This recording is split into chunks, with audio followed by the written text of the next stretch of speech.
ಪ್ರಜಾನಾಡು ನ್ಯೂಸ್ಗೆ ಸ್ವಾಗತ ಸುಸ್ವಾಗತ. ಮುದ್ದೇಬಿಹಾಳ ಸಂಪೂರ್ಣ ಸ್ತಬ್ಧ.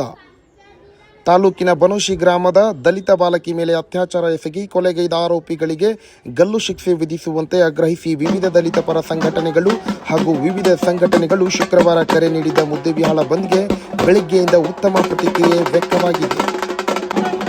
ಮುದ್ದೇಬಿಹಾಳ ಪಟ್ಟಣದಲ್ಲಿ ಅಕ್ಷರಶಃ ಅಂಗಡಿ ಮುಂಗಟ್ಟುಗಳು 100ಕ್ಕೆ 100ರಷ್ಟು ಬಂದ್.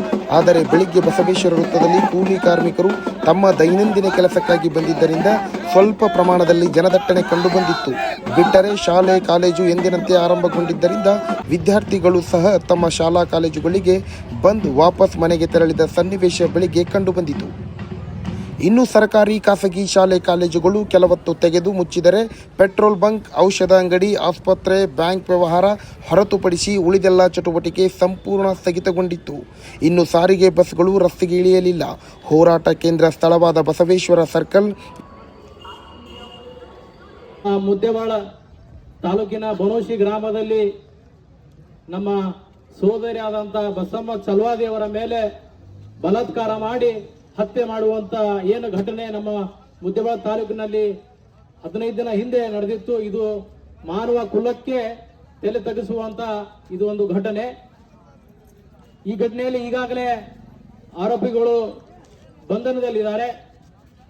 ನಮ್ಮ ಎಲ್ಲರ ಹೋರಾಟ ಮತ್ತು ಇವತ್ತು ಬಂದ್ ಕರೆಗೆ ನೀಡಿರುವ ಉದ್ದೇಶ ಏನಪ್ಪಾ ಅಂದ್ರೆ, ನಮ್ಮ ದೇಶದಲ್ಲಿ ಕಠಿಣವಾದಂತ ಶಿಕ್ಷೆ ಯಾವ್ದಾದ್ರೂ ಇದ್ರೆ ಅದು ಗಲ್ಲು ಶಿಕ್ಷೆ. ಆ ಗಲ್ಲು ಶಿಕ್ಷೆಗೆ ಆ ಆರೋಪಿಗಳನ್ನು ಒಳಪಡಿಸಬೇಕು ಮತ್ತು ಈಗಾಗಲೇ ಆ ನೊಂದಂತ ಕುಟುಂಬಕ್ಕೆ ಸರ್ಕಾರದಿಂದ ಪರಿಹಾರ ಈಗಾಗಲೇ ಒದಗಿಸಲಾಗಿದೆ. ಹೆಚ್ಚುವರಿಯಾಗಿ ಪರಿಹಾರ ಆ ಮನೆತನಕ್ಕೆ ಕನಿಷ್ಠ ಪಕ್ಷಪ ಅಂದ್ರೆ 50 ಲಕ್ಷ ಪರಿಹಾರ ಆ ಕುಟುಂಬಕ್ಕೆ ನೀಡಿ ಆ ಸ್ವಾಂತನವನ್ನು ತುಂಬಿ ಮತ್ತು ಆ ಕುಟುಂಬಕ್ಕೆ ಧೈರ್ಯ ತುಂಬುವಂತ ಕೆಲಸ ಈಗ ಆಡಳಿತಿರುವ ನಮ್ಮ ಕಾಂಗ್ರೆಸ್ ಪಕ್ಷದ ಸರ್ಕಾರ ಮಾಡ್ಬೇಕಂತ ಹೇಳಿ ನಾನು ಸ್ಥಳೀಯ ಶಾಸಕರಲ್ಲಿ, ಉಸ್ತುವಾರಿ ಮಂತ್ರಿಗಳಲ್ಲಿ ಮನವಿ ಮಾಡುತ್ತೇನೆ. ಯಾಕಪ್ಪ ಅಂದ್ರೆ ನಮ್ಮ ದೇಶ ಸಂವಿಧಾನದ ಅಡಿಯಲ್ಲಿ ನಡೀತಾ ಇದೆ. ನಮ್ಮ ದೇಶ ಪ್ರಜಾಪ್ರಭುತ್ವ ಅಡಿಯಲ್ಲಿ ನಡೀತಾ ಇದೆ. ಇಂಥ ಘಟನೆಗೆ ಈ ಏನು ಮುದ್ದೇಬಿಹಾಳ ಮತಕ್ಷೇತ್ರ ಸಾಕ್ಷಿಯಾಗಿದೆ.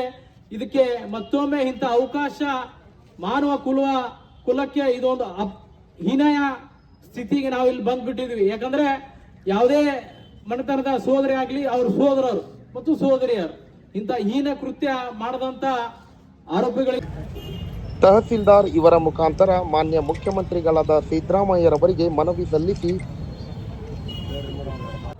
ನವೆಂಬರ್ ತಿಂಗಳದಾಗ ಒಂದು ದಲಿತ ಮಹಿಳೆ ಮ್ಯಾಗ ಅನ್ಯಾಯ ಆಗತ್ತಾ, ಅತ್ಯಾಚಾರ ಆಗತ್ತಾ, ಮಾಡ್ರಾಗತ್ತ ಇಟ್ಕೋರಿ. ಇನ್ನೊಂದು ಬ್ಯಾರೆ ಜಾತಿ ಮ್ಯಾಗ ಅನ್ಯಾಯ ಅತ್ಯಾಚಾರ ಆಗತ್ತ ಅಂತ ಇಟ್ಕೋರಿ.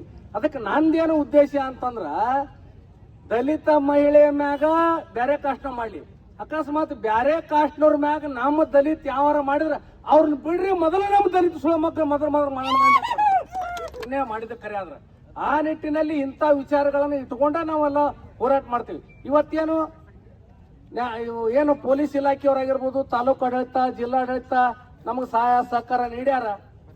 ಎಲ್ಲರೂ ನಾಟಿಕರ್ ಸರ್ ನಾವು ಹಿಡ್ಕೊಂಡು ಕೇಸಿ ಡಿ ಮುದ್ರ ನೇತೃತ್ವದಲ್ಲಿ ಹೋರಾಟ ಮಾಡಿದೀವಿ. ಮಾಡಿದಾಗ ಏನ್ ಮಾಡಿದ್ರು, 24 ಗಂಟೆ ಒಳಗ 4 ಜನ ಆರೋಪಿಗಳನ್ನು ಬಂಧಿಸ್ಯಾರ. ಆಮೇಲೆ ನಮಗ ಚೆಕ್ ಕೊಡುವಂತ ಕೆಲಸ ಮಾಡ್ಯಾರ. ಆಮೇಲೆ ಇನ್ನಿತರ ಏನ್ ಬೇಕು ನಮಗ್ ಮನೆಗೆ ಭದ್ರತೆಯನ್ನು ಕೊಟ್ಟಾರ, ಎಲ್ಲ ಮಾಡ್ಯಾರ ಅವರು ಪೊಲೀಸ್ ಇಲಾಖೆಯವರು. ನಾವು ಅದ್ರ ಸಂಬಂಧ ಹೋರಾಟ ಮಾಡಕತ್ತಿಲ್ಲ. ಈಗ ಇದ್ರ ಅರ್ಥ ಏನಂತಂದ್ರ, ಇನ್ನೂ ನಾವು ಹೋರಾಟ ಮಾಡ್ಬೇಕಾದ್ರ ಇದು ಘಟನೆ ಇನ್ನೊಂದ್ಸಲ ಆಗಬಾರ್ದು.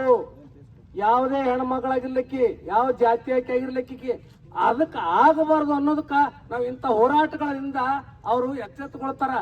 ಇವೆಲ್ಲ DSS ಅಷ್ಟೇ ಅಲ್ಪ, ಎಲ್ಲಾ ಸಂಘಟನೆಗಳು, ಎಲ್ಲಾ ಜಾತಿಯವರು ಕೂಡ್ಕೊಂಡು ಇಂಥದ್ದು ಮಾಡಿದ್ರೆ ನಮಗ ಬಾಯಾಗ ಬೂಟ್ ಇಡ್ತಾರೆ, ನಮ್ಮನ್ನ ಸಾಹಿತ್ಯಕ ಹೊರಗೆ ತರಲ್ಲ, ನಮ್ಮನ್ನ ಗಲಿಗೇರಿಸ್ತಾರ ಅಂತ ಸಂದೇಶ ಮೂಡ್ಲಿ ಅಂತ ಹೇಳ್ಕೇಸಿ ನಾವೆಲ್ಲಾ ಸಮುದಾಯ ಕೂಡ್ಕೊಂಡು ಇಂಥ ಒಂದು ಹೋರಾಟವನ್ನ ಮಾಡಾಕತ್ತೀವಿ. ಆ ನಿಟ್ಟಿನಲ್ಲಿ ನಮಗೆ ಇಡೀ ತಾಲೂಕು ಆಡಳಿತ ಆಗಿರ್ಬೋದು, ತಾಲೂಕಿನ ಜನರಾಗಿರ್ಬೋದು, ತಾಲೂಕಿನ ಸರ್ವ ಸಮಾಜದ ಎಲ್ಲ ಅಂಗಡಿ ಮುಗ್ಗಟ್ಟುಗಳ ಮಾಲೀಕರಾಗಿರ್ಬೋದು, ಎಲ್ಲರೂ ಕೂಡ ಸಹಕಾರ ಮಾಡಿರಿ. ಇಷ್ಟೇ ಅಲ್ರಿ, ನಾವೇನು ಮೊದಲು ನಾವು 4 ರಿಂದ 5 ಜನ ನಾಟಿಕರ್ ಸರು, ನಾವು ನಮ್ಮ ಪ್ರಕಾಶ್ ಸರೂರವರು, ಪ್ರಶಾಂತ್ ಕಾಳೆ ಅವರು, ನಮ್ಮ DB ಮುದ್ರವರ ಇನ್ನೊಬ್ಬ ಯುವ ಹೋರಾಟಗಾರ ಆನಂದ್ ಮುದುರವರು ನಾವು ಒಂದು 5-6 ಜನ ಕೂಡಿ ಮಾಡಿದೀವಿ. ಆದ್ರೆ ಇವತ್ತು ಇಷ್ಟು ಸಕ್ಸಸ್ ಆಕಿತ್ತು ಅಂತ ಹೇಳಿ ನಾವು ತಿಳ್ಕೊಂಡಿದ್ದಿಲ್ಲ. ನಾವಿಷ್ಟೆಲ್ಲ ನಮ್ಮ ಸಿದ್ದು ಬಿದಿರ್ಕೊಂಡಿ ಇವರೆಲ್ಲರೂ ಕೂಡ ಮಾಡಿದೇವು. ನಾವು ಕೇವಲ ಮಾಡೋ ಹೊತ್ನಾಗ ಒಂದು 8-10 ಜನ ಇದ್ದೀವಿ. ಇವತ್ತು ಅಲ್ಲಿ ಕನಿಷ್ಠ ಒಂದು 1000 ಜನ ಬಂದು ಎಲ್ಲರೂ ಸಹಾಯ ಮಾಡಿದ್ರು, ಸಹಕಾರ ಮಾಡಿದ್ರು, ಹೆಲ್ಪ್ ಮಾಡಿದ್ರು. ಇವತ್ತಿನ ದಿವಸ ಇಲ್ಲಿಗೆಲ್ಲ ಮಾಡಾಕನು ಮಾಡಿದ್ರು. ಅದಕ್ಕಾಗಿ ಇಂಥ ಹೋರಾಟಗಳಿಗೆ ತಾವು ಬೆಲೆ ಕೊಡ್ರಿ, ಬೆಂಬಲ ಕೊಡ್ರಿ.